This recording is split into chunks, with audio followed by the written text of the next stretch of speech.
You are listening to the Horse Radio Network, part of the Equine Network family. What a beautiful day for horses in the morning. You are listening to the #1 horse podcast in the world. Here is your entertaining look at the horse world and the people in it.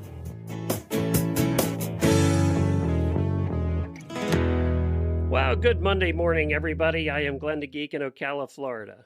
I'm Jamie Jennings in Norman, Oklahoma. You're listening to Horses in the Morning on the Horse Radio Network for Monday, June 22nd, episode 3978, brought to you today by WERM Flooring. Good morning, horse people. I felt like I'm lying saying good Monday morning. It's been a tough Monday. I should have said tough Monday morning, everybody. Tough Monday morning to you. For everybody. You had a tough night. We had some tech issues this morning that took a while to figure out. We had to postpone our guest, and I found out it was a bad cord. Cords go bad, I guess, but it was a matter of process and elimination figuring that out. After blaming it on me, because I had massive lightning storms last night. Yeah, I saw one of our listeners post that they ended up, they were at Guthrie Arena, or at the Lazy E Arena in Guthrie, and they were told to evacuate and go into the arena. You must have had a heck of a night. It was a heck of a night. It was one of those, like, you watch the weather and they're like, oh, tomorrow's going to be tough. Well, tomorrow happened in the middle of the night. So I wasn't prepared. I don't think anybody was prepared for what happened. It was called a derecho, which is like the straight line winds. Straight line winds that just descended. And like, I went down to the barn and checked everybody. Horses were okay. They have sheds that they can go in. I typically would have brought them in, but I didn't know, which just leads to zero sleep. I mean, because there's nothing worse than a lightning storm going on outside and you can't do anything to help your animals. Like, it's so incredibly frustrating. And you just sit there and stress and stress and stress and stress. I have one of those like Oro rings. And in the middle of the night, it notified me that you need to calm down. I was like, I can't calm down. Pretty bad when your ring's yelling at you. Yeah. It's like, you need to calm down because you are having like elevated heart rate. And I know. No kidding. Well, super loud lightning will do that to you too. Super loud thunder and lightning. Yeah. Oh, and on and on. It was just awful. So long night, no sleep. So here we are. And then Glenn has technical issues. I thought it was me. Yeah, I thought your computer got fried. Yeah, we've been tearing apart everything, but we're here by God. Yeah, I don't know what the show is going to consist of because our guest was a main part of today's show. So it's just us. We're going to talk about whatever. Let's give our best to Katie, our auditor, who was at the Lazy E for the first time. She went to Oklahoma with her kids. We're doing a show there. I don't know if they were barrel racing, I think. But to get another big raining show in town. They were all woken up in the night and told to bring their horses into the big arena. I'm sure there's a lot of very sleepy kids doing showing today. And really sleepy really sleepy parents too. Yes. If you take a look at the picture, she took a picture of the inside of the arena, and this is at like 2 a.m. There are probably 200 horses being held in the middle of the arena. That is Oklahoma fun. Why do people live here? Thing. It went on forever. It just went on forever. Yeah. It was really fun. And you know what? Like, as many times as I've tried to run out in the middle of the night and my husband stops me, he's like, no, you cannot go. You cannot go outside, which I know what would happen if I did go, which is I would run down to the barn in the middle of a lightning storm, call them, come on. And they would never come. No, they would just stare at you. Like, what's wrong? No, thank you. And some horses are really good about it, wanting to stay out during storms. James is that way. He'll stay out in the pouring. You know what kind of rain we get. We finally started getting rain, so we had several inches within the 3 days, and he's outside the whole time. The other two are hiding in the barn. It's just certain horses don't care. They don't care. No, they don't care. Well, it was really stressful. Oh. This is the point where I normally say what's coming up in today's show, but we have no idea. So you just get us, and whatever we talk about is what you get today. I will say that Illinois and Indiana have been getting hammered. I know that Indiana and Illinois had a rough night last night, but Illinois especially, they broke the record for the most tornadoes in a single year in Illinois, surpassing the previous record of 142. Good Lord. So that was just for this year. So our thoughts are with all of with everybody that's having bad weather right now. You want to do some daily Whinnies? We can do that. Yeah, I got a line. I got a long line of daily Whinnies. Okay, good, because we need something to talk about. So there we go. It won't be a problem. Come on. You know better than that. From the podcast to the barn, here's some hidden birthday wishes to keep you warm. We have one auditor birthday today, Cassidy M. Happy birthday to you. We have a brand new auditor named Lisa G. Welcome, Lisa. We're so glad that you're here. I think she posted in the auditor room yesterday. And also a belated happy Father's Day to all the horse dads out there. We forgot to do that on Friday. So happy belated Father's Day to all the horse dads. I love it. You know what? We should forget Father's Day. They didn't do nothing. Did you do something for your husband on Father's Day? You know what? I did. did. I got, you know what I got Chad for Father's Day was I got him those little ice cream cup things that you always talk about to like make your own ice cream. Ice cream over the weekend in those. Yeah, so I bought those, and then he got like they're on our a Amazon jersey. store if anybody wants to see what she's talking about. Yeah, I got a U.S. Soccer football jersey, team jersey. We did all that. And then of the best of all of it was I spent time with his family yesterday, with his father and his mother and all the siblings. And I was a damn delight. Okay. A delight. I was engaged and funny and conversational and relaxed and really was immune to offense because I have found these little fun little CBD gummies that make me a damn delight. And I take them about half an hour before I make a family appearance. And noticeably different in my demeanor. Your whole family appreciates those. Oh, yeah. No, Chad was like, did you take them yet? Did you take them? Because I was like, you have to like let me know when we are planning to go because I am going to need to time my gummy intake. He's going to be buying them by the case. My doctor prescribed these people. This is not something illegal. This is something you can buy. Birthday, for Christmas, for your anniversary. A stocking stuffers full of calming gummies. That's it. Again, doctor prescribed, you guys. This is not some salacious drug deal that is going on. These are like CBD hemp. That's what it is. And I don't know. I just am delightful. Like I'm delightful. She'll be taking some of those later today too. So yes, happy Father's Day. I was there. I participated. I even made a casserole. Boom.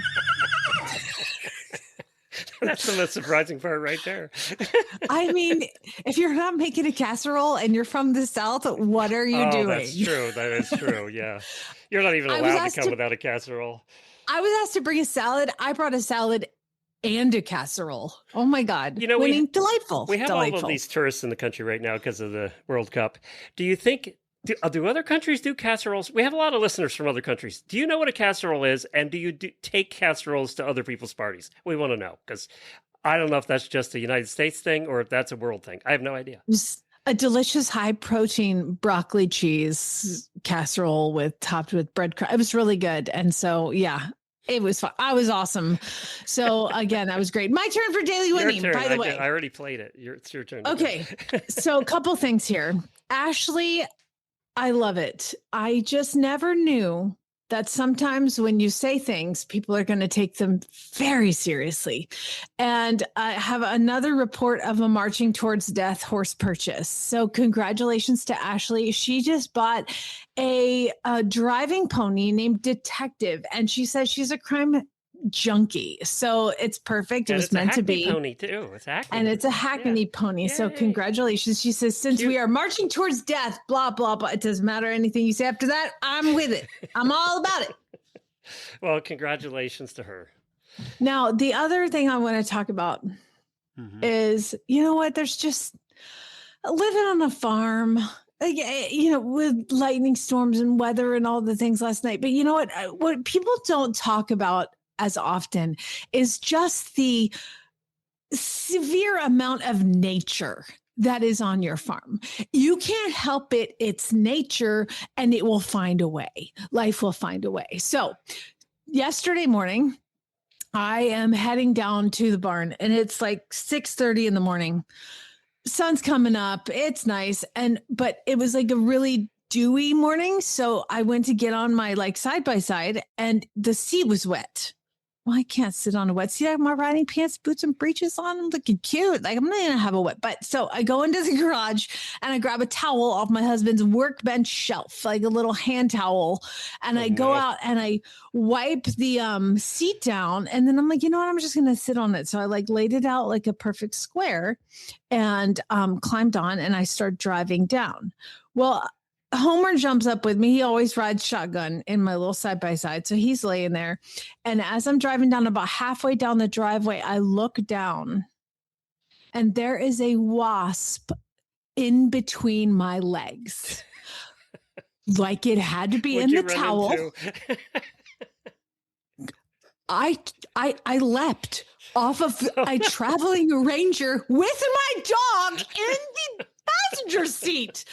Like a crazy person, I literally tucked and rolled out of a movie vehicle. Now, what's great is they do roll to a stop. It's not going to keep going. So Homer wasn't like by himself traveling down the street. Running through the fence. Yeah.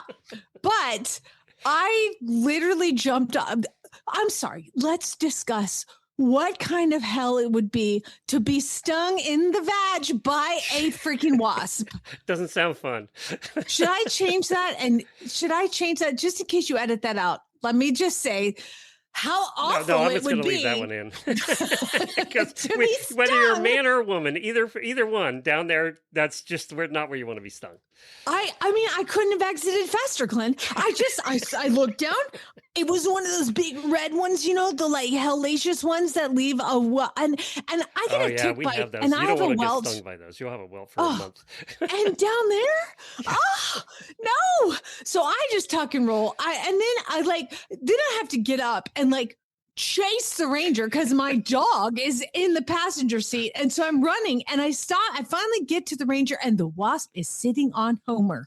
And I'm like, oh my God, I'm like the worst parent ever. So I run back and I grab the towel and I'm like whacking the wasp, which is on my dog. And he's like, why are you slapping me with a towel? We slap to get the horsefly off our horse's neck. It's like, what are they thinking, right? I know. Why are you hitting me? And I'm like, I do that whole like spin the towel in a circle to like, you know, like you did in gym class. Yeah, you boys. Yeah. And I'm like, yeah, we're all not very good at that. What are you doing? But I will report that nobody was stung, and the wasp is currently sitting underneath the towel that is halfway down the driveway. I won't pick it up. I told Chad, I'm like, we could get if Homer did a segment once a month and could tell. You guys, I was just driving, just sitting in my seat, and she just jumps out of the vehicle and then hits me with a towel. Like it's my fault. Oh, so much nature. There's just too like the much time the nature snake came out of my sprayer and I threw that about 3/4 of a mile across the farm. Yeah, yeah, exactly. You're right. Hey, I saw the extra large tortoise named Sheldon the other day. Okay. And I told Sheldon he has a name. I called him and he didn't pay any attention to me. So he obviously doesn't know his name yet. I'll have to teach him that. Okay, well, remember, I told you strawberries and lettuce in a bowl and call him. I will put you in touch with Leisha and Matt Gibson, who were on the show, because Leisha has pet turtles now. And she calls them. This enormous thing as a pet, to be honest. She calls them and they come like running as much as a turtle can like giddy up. It like comes down the pavement and like comes to the bowl and eats it. It's crazy. But I will tell you, do you have my audio available, Glenn? Oh, yes, I do. Okay.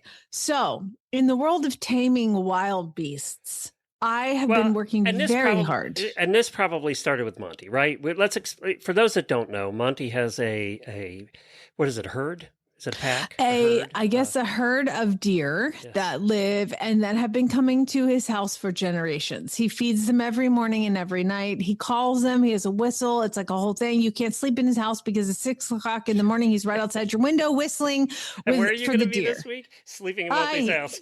Sleeping in Monty's house. My lack of sleep will continue. I never sleep when I'm there because you know, you get woken up at 6 o'clock in the morning, which by the way is 4 o'clock for me.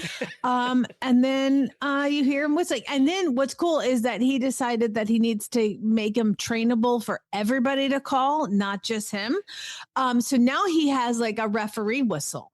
Oh, so he stands outside my window and blows the referee whistle for half an hour.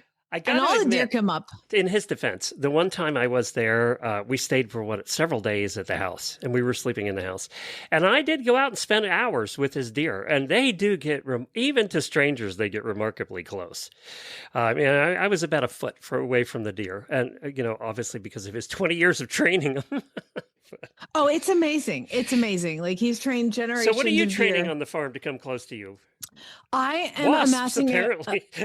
Well, besides the wasp, I'm murdering those as I see fit. But in the backyard, I've had a lot of advice, and it turns out I'm not the only one that is or has been amassing a crow army.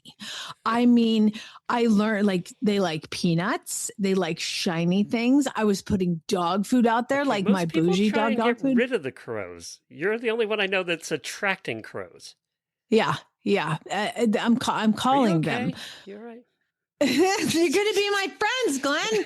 So I would like to play a little audio of this morning's feeding, if you will, please. Okay, hold on here. Let me get it going.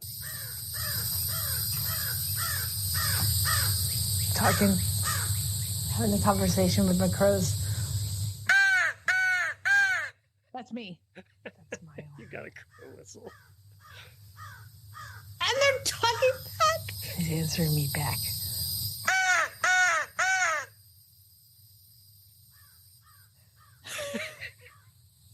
I don't know where it is. It's up there.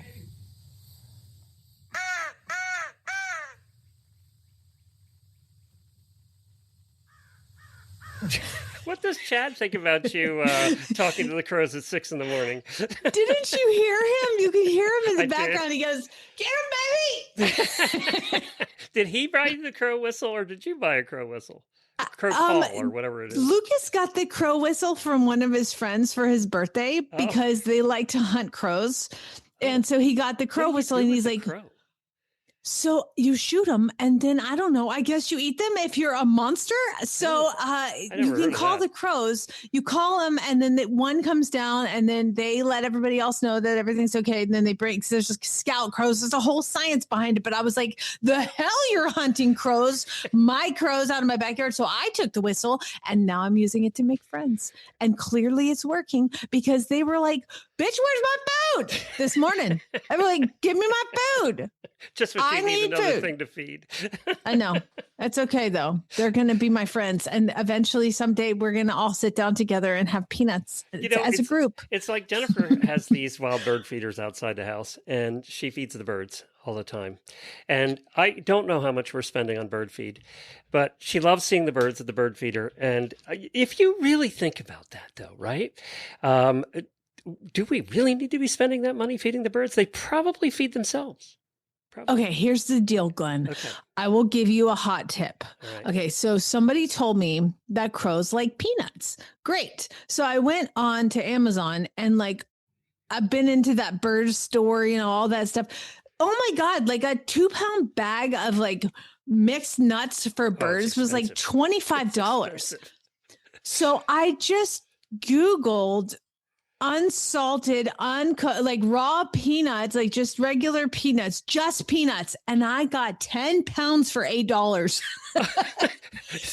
It's amazing. We're buying all our medicines like ibuprofen and stuff now on Amazon because you can get it for 500 pills for $8. It's crazy. It's insane. And so I have this now. Chad's like, why is there a 10-pound tub of peanuts at our back door? And I was like, listen. It's just going to be there until it's not there. Okay. So you just wait, because these guys are going to be my friends, and I'm going to call them and they're going to have dinner with us on the patio. It's going to be amazing. Thank you very much. See, it's working. They're answering me. He thinks you're nuts too.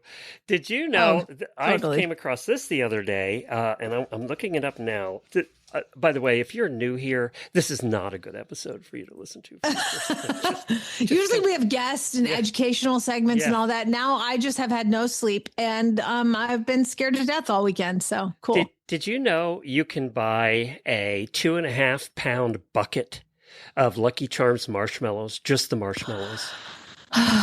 They sell those in Oklahoma everywhere. Do they really? Just the Yes. marshmallows? And then I was in this, it's Atwood's, like our farm store, and they sell just these giant, like feed size bags of them. And I went up, and when I'm checking out, I'm like, hi, I have a question. Does anybody buy those? I was like, it's clearly nobody buys those. She goes, honey, we can't keep them on the shelves. Yeah, and I understand that, Like, because what? I will be honest with you. I like Lucky Charms, and they're gluten-free, so I can actually eat them. And I've always liked Lucky Charms. That's always my guilty pleasure cereal from the time I was a little kid.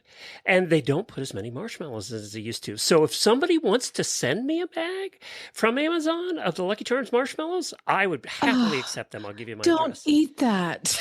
don't eat that. We need more please. marshmallow. And I was always the one that carefully picked out all of the crappy bits of the Lucky Charms, the cereal part, and saved the marshmallows for last. And if I had double or triple the amount of marshmallows, I wouldn't have to do that. Well, it's currently in June, and I could go to the store and I could buy them, but I would have to hold them all until Christmas, right? Because Yes. But I really, I was thinking about it. I was like, I'd go to the store and just hold them till Christmas and mail them out at Christmas. But like, they might expire. Ha! They're not going to expire. Those things are going to survive the apocalypse. No, they won't expire. I can just go get them now. They might melt into a large ball, but You would love that. You'd be like, that'd hold be this even better. big I just have one giant- big marshmallow in my cereal. Oh, We're in the heat of summer. Remember that every mile with traditional rubber mats is a mile where moisture and waste are trapped against your trailer floor, fueling hidden corrosion. WERM flooring eliminates this risk by bonding a permanent rubber seal directly to your subfloor. You get a floor that protects your aluminum from rot and seamless finish that never needs to be pulled out or scrubbed. You just take the mats out and put them somewhere else. This week, prioritize your horse's comfort and your trailer's resale value. WERM provides a cushioned, slip-resistant surface that stays cool and stable even during those unpredictable spring rainstorms. Visit wormflooring.com to find a dealer near you. And this is the point where we would introduce our guest, except she's not here. So because your computer broke. yes. So I do have history. You want to do some of that? Bring it. All right. I only have a couple because there wasn't much history today, believe it or not. Yeah, I don't know.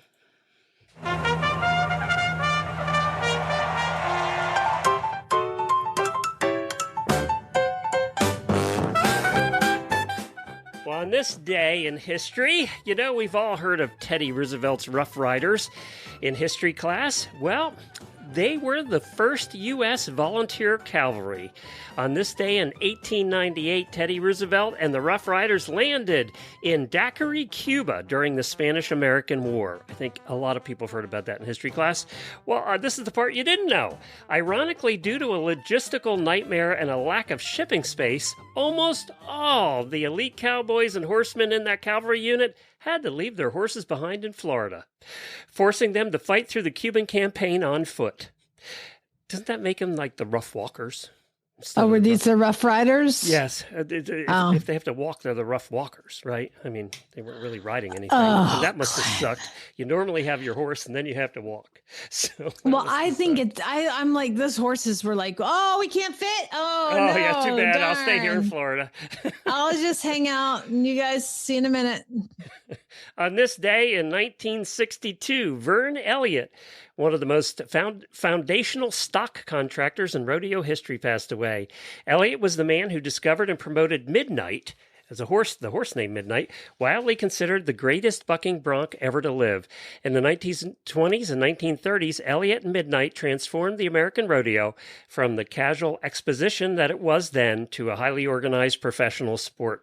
So he's known as the kind of the grandfather of rodeo. He really made it what it is today. So he passed away in 1962, the year I was born. That's all I got. That's short news. Well, here, let me tell you a little bit about Clarify, because as usual, this podcast cost me money. So we did the ad for Clarify last time, and I went and bought some because I'm in a war against nature. Clearly, Clarify Larvicide is more than just a fly control product. It is the first step towards improving horse comfort and keeping nuisance flies out of your stables. This feed additive uses an active ingredient that passes through the digestive system of horses and is expelled in their manure, where it stops flies in the larval stage. By using Clarify Larvicide as part of an integrated pest management program, you'll get more support, more expertise, and more control. Visit centralflycontrol.com to learn more or contact your local feed dealer. Now, you haven't been using it long enough to really tell at this point, and we just got ours on Friday, so we're gonna try it too. I bought it a couple weeks ago, so I've been using it for about 2 weeks. But the thing is, I have like horses coming and going. Yeah. So some have come and some have left. I'm just putting everybody is getting it. They get so little of it, like an ounce for a giant horse. Ours was a giant bucket. Was yours a giant bucket? Yes, yeah. It's going to last me for years. I love it. And I already bought a big bucket and like the biggest ones. And I didn't know that I would only use 1 ounce. So I'm like, I'm good for a minute. I'm good. Well, I asked the auditors today, I said, what's the most indulgent or expensive purchase you've made for your barn or horse that you can now not live without, that you can't live without? So it was interesting, the answers. And I kind of expected that saddles would be number one, and they were. Saddles by far number one. The most expensive saddle I saw that they admitted to, and I'm not going to use names here because, none of your business. We don't want the husbands finding out. But the most expensive saddle I saw was $5,000. But I know our listeners have a lot more expensive saddles than that. So I know a couple people with more expensive saddles than that. No names mentioned. Yeah, so saddles were definitely number one. There was a lot of saddles that I saw there. The other one, there was horse trailers were number two, which I get that. It's tied actually with covered arenas. So covered arenas, which you got a new one now, covered round pen. And Lisa, I can mention her. She has her covered arena now, and she can't live without it. But horse trailers, but it wasn't. And this is my answer too. It wasn't just a horse trailer. It was living quarters horse trailers. Yeah. I got to tell you that we only had ours for like 3 or 4 years because then now we don't ever go anywhere. But when we had it, I don't know how we went anywhere with the horses without having a bathroom right there with you. I personally liked having the bathroom right there with us all the time. I didn't care about anything else. I had the bathroom along. That was just for the horse husband here. That was wonderful. And a fridge. I know you like the fridge too. Yeah, the fridge too. Yeah, having the fridge and just, and as a horse husband, a place you could just hide. And it was, you could just hide in there, take a nap, whatever. I don't know. That was. So I would say the LQ horse trailer, which was for us was a huge, well, it is a huge expensive purchase, right? You can't buy those for cheap. So that was ours, I think. So if you have, before we go into the listeners, think about yours, okay? Okay, I got mine. All right. All right. We'll do yours last. This person said, my leather pleasure driving harness with chrome fittings and a beautiful pale yellow road cart to go with it. So the harness. Oh, by the way, and the cart. And the cart. Yes. Oh, and that cart thing. Although the harness probably cost more than the cart. I got to say, when I got my Fry cart for Scooter, I was so glad that was not a cheap cart. They were not cheap, and I'm so glad I did. I mean, I sold it pretty much for about as much as I paid for it years later. I bought some more expensive brushes and the horse much prefers them. Have you ever bought really? First of all, I didn't know how expensive brushes you could get until I went to the trade show. And you can spend $100 on a brush. I mean, they have some very expensive brushes out there. I'm not responsible enough to have expensive things laying around. I will say, like, I use the hands-on glove and the tiger tongue. That's like pretty much all I use. And I get it. But we don't have any expensive brushes either.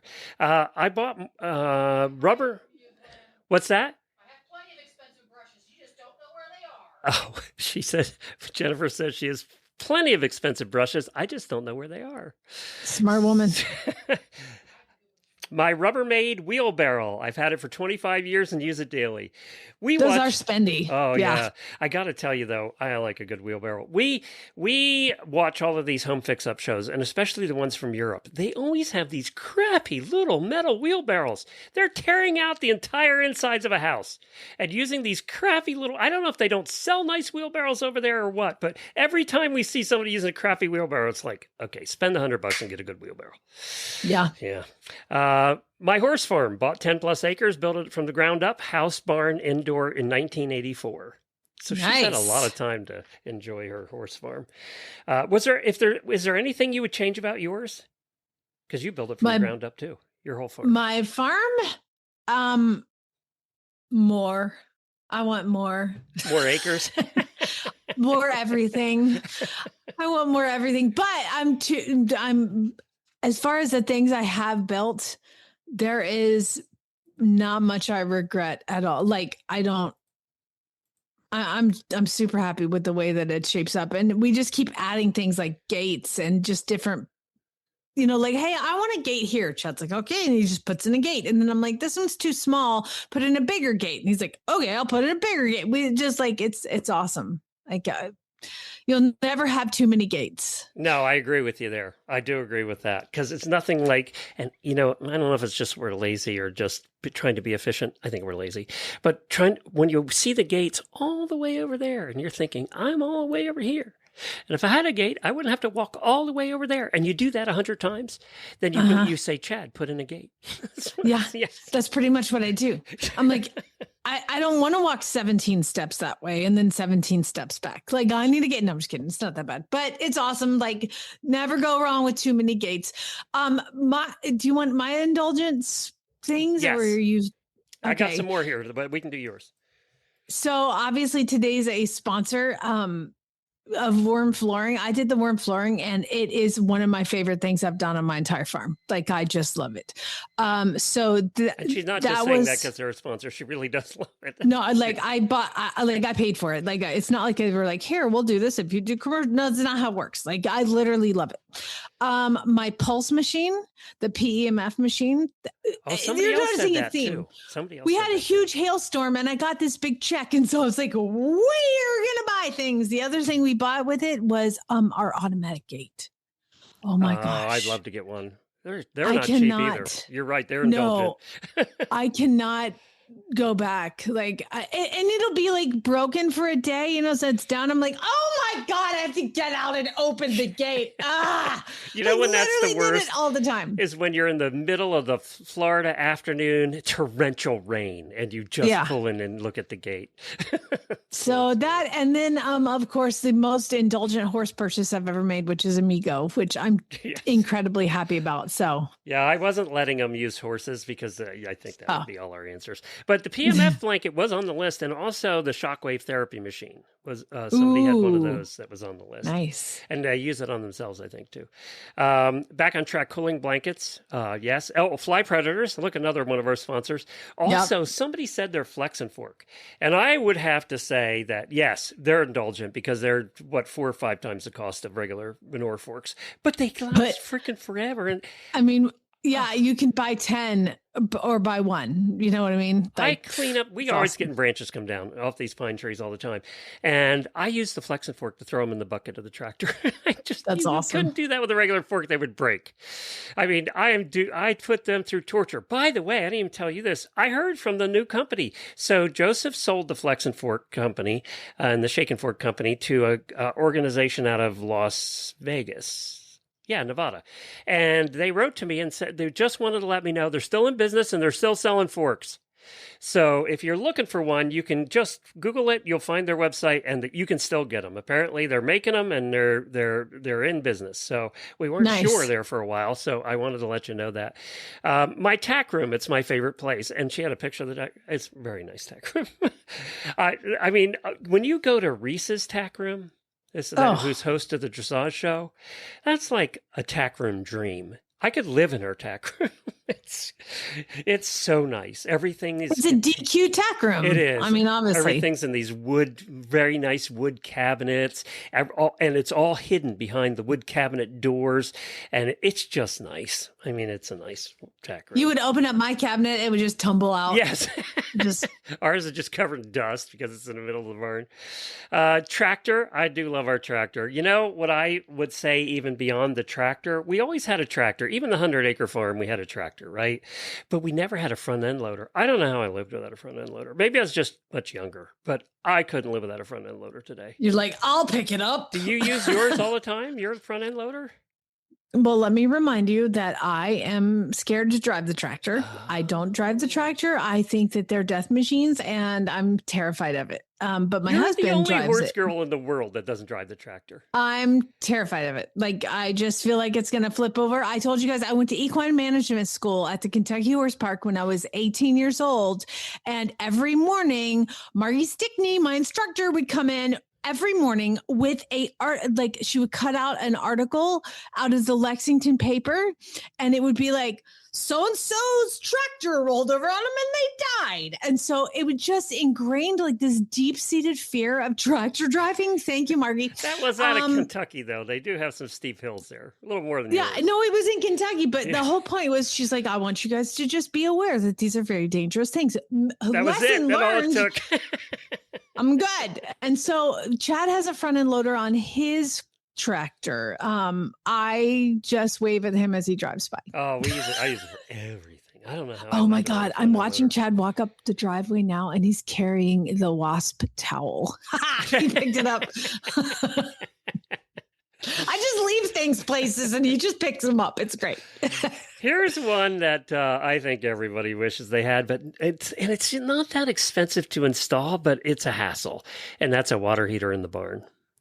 Oh, yeah. That would be nice. Yeah, especially if you live up north. I mean, that would be really nice. You know, Larissa showed me this water heater thing. You just kind of drop it in a bucket and it heats up water and you can just spray it. It's like this whole machine thing. Yep. But I realized I'm not going to be bathing horses in the cold. I don't want to.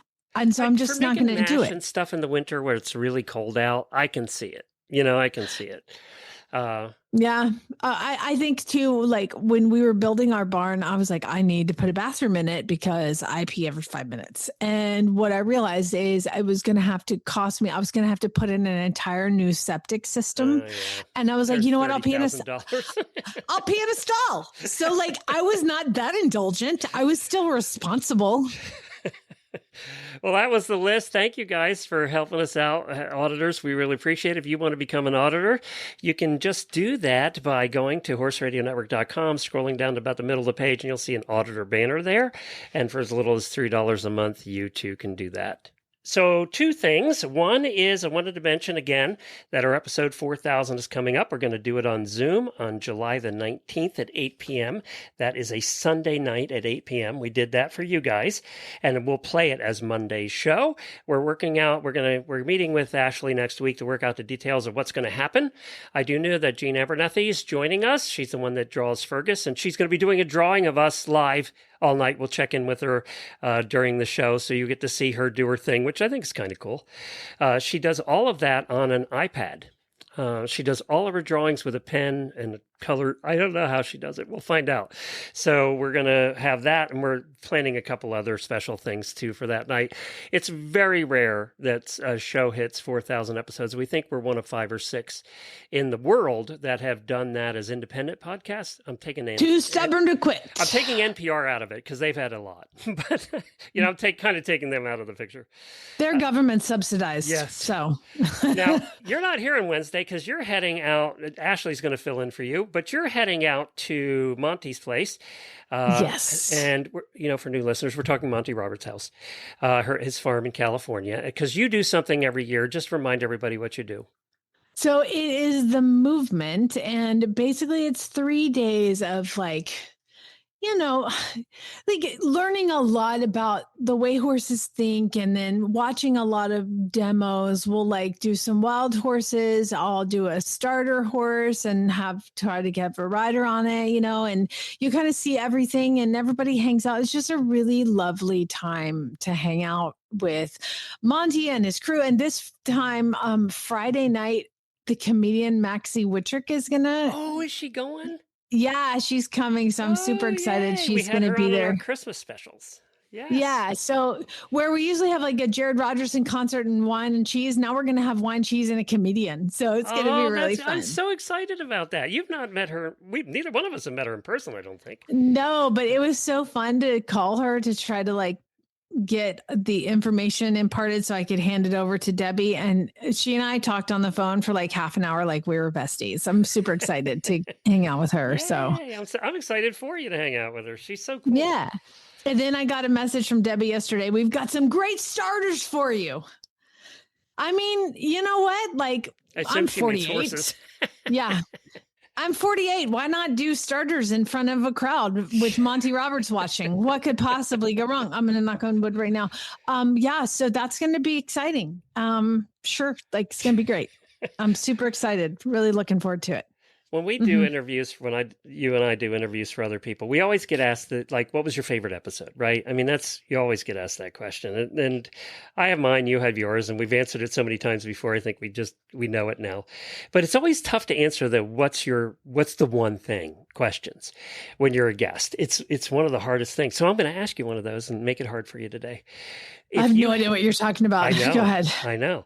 It involves Monty. So if you had to pick one thing in your whole time in the learning that you've done with Monty and his program and all of that you take away as the one thing that changed your life, that one thing, what would it be?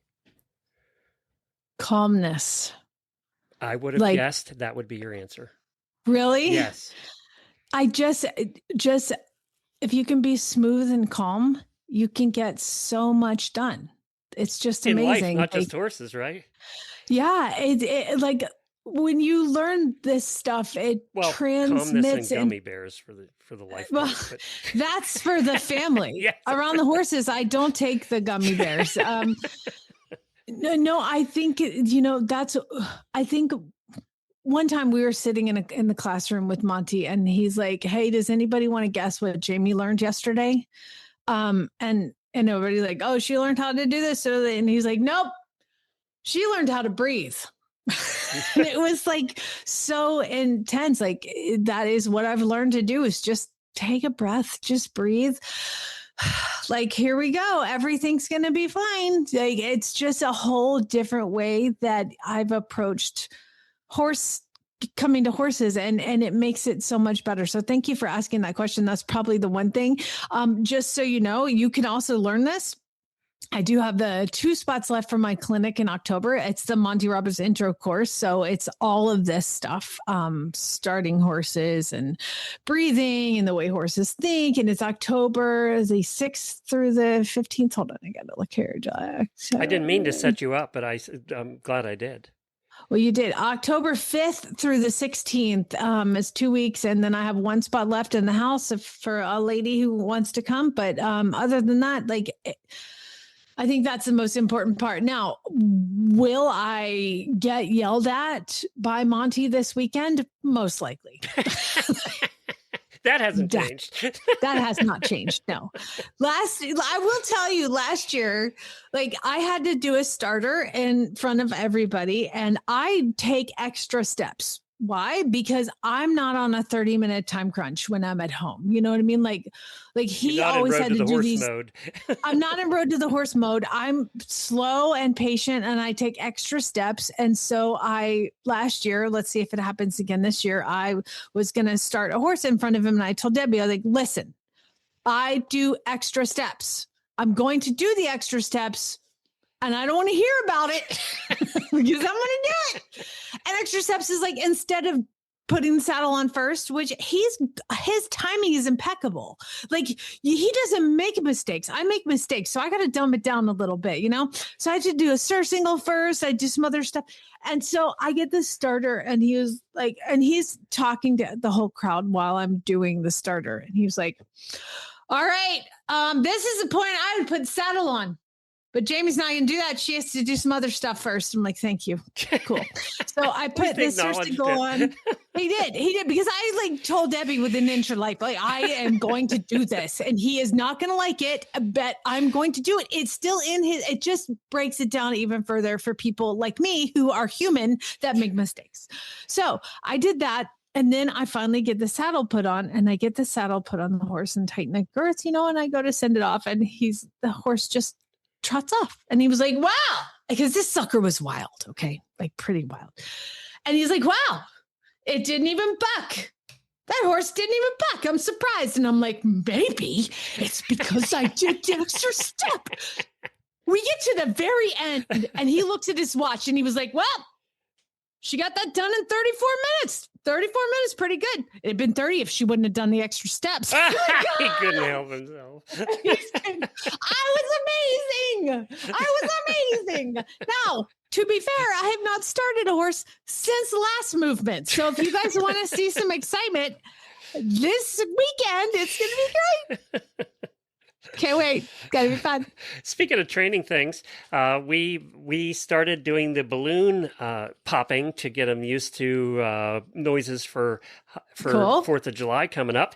And you had us do balloon popping while they're eating their dinner. And, I got to say that James is the one we're doing this for, because the other two, we lived with the other two on a farm that had a gun range. So they're not bothered by that at all. But James didn't care at all. Like, didn't even look up. Yay! So we're going to continue doing that. Every night we do it while they're eating their dinner, because at night time's when the fireworks start, right? So we're going to do that while they're eating their dinner, and we'll see if it continues that way. But so far, so good. He didn't look up. Is everybody else doing their balloon training? You should. I've been doing it, and Amigo doesn't care because he is the unshoeable horse. So you can't phase him. He's unfazable. But I have a barn full of thoroughbreds that all thought the roof was falling down, and now they're okay. They all tried to bolt out the closed stall. They got their heads in their bucket, and then when they're eating, you blow up a balloon and then you pop it. And I mean, the head shot up like.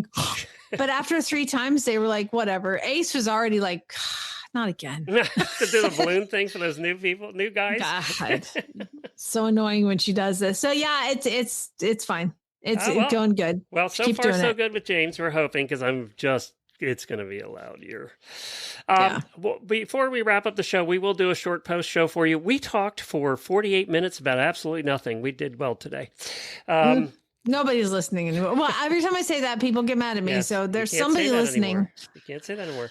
There was a 27-year-old white rhinoceros named Kendi that regained her sight after a very unusual operation. This apparently had never been done before. This was at Disney's Animal Kingdom, and they worked with a team of veterinarians from UK, from the University of Kentucky, and they actually spent a very long time getting this ready.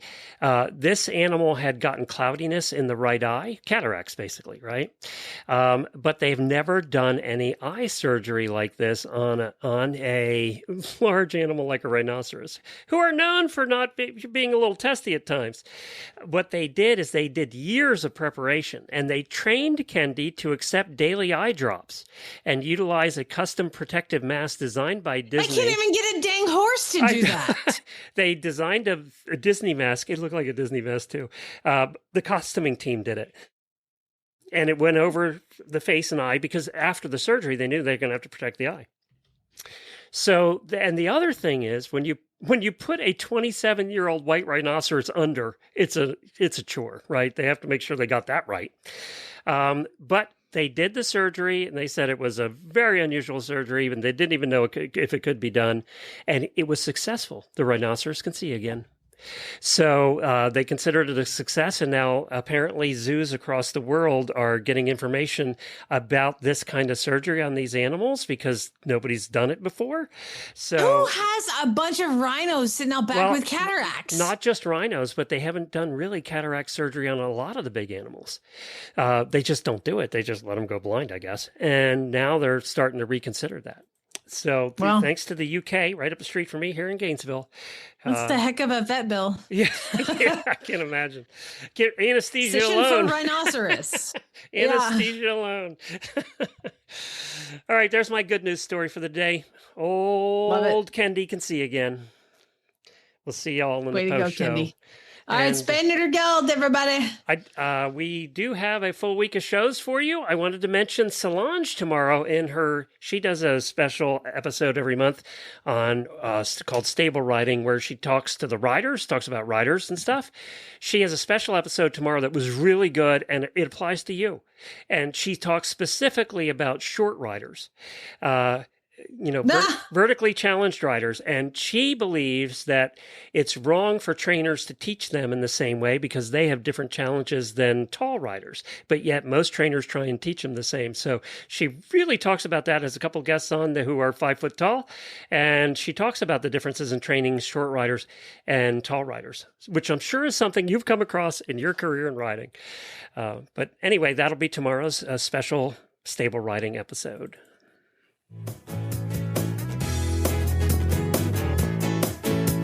Spay Neuter Guild. I already said it. Oh. Times 2.